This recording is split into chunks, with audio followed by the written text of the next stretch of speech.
आज सकाळ सकाळी बघा शेतातले रताळे मस्त वाफायला टाकले होते आणि छान मस्त खरपूस वाफवून घेतले होते. मुलांनाही सकाळी चोको आणि दूध हा नाश्ता दिला होता, कारण मुलं सकाळची चपाती वगैरे काही खात नाहीत, हाच नाश्ता असतो.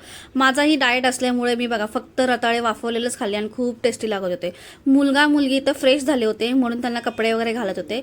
मला रोज असं सरप्राईज भेटतं. मुलांनाच मी बेड वगैरे लावायला सांगते, कारण ते स्वतःच खराब करतात, म्हणून त्यांनाच मी त्यांची कामं त्यांना सांगत असते आणि त्यांनाही आवडतं रोज रोज असं सरप्राईज देणं.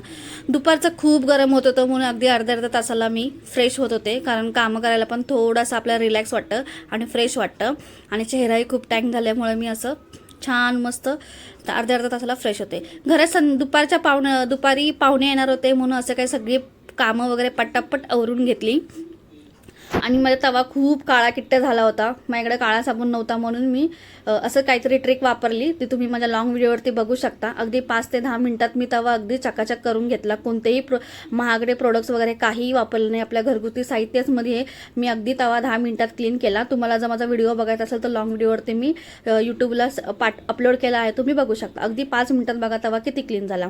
दुपारी माझ्या नणंदबाई आल्या होत्या, गावावरून आल्या होत्या, त्या मला भेटायला आल्या होत्या. असे कांदे, लोणचं, आंबे, लसूण, कढीपत्ता वगैरे सगळा मला भाजीपाला द्यायला आल्या होत्या आणि तुळजापूरला दर्शनासाठी गेल्या होत्या. त्या आम्हा सर्वांनाही प्रसाद द्यायला आल्या होत्या. मोठ्या नणंदबाई माझ्या जवळ आसपास राहतात, त्यांच्याकडे सुद्धा त्यांना जायचं होतं म्हणून जास्त वेळ काय त्या थांबल्या नाही. चहा नाश्ते जेवण वगैरे केलं आणि मला भेटून निघून गेलं.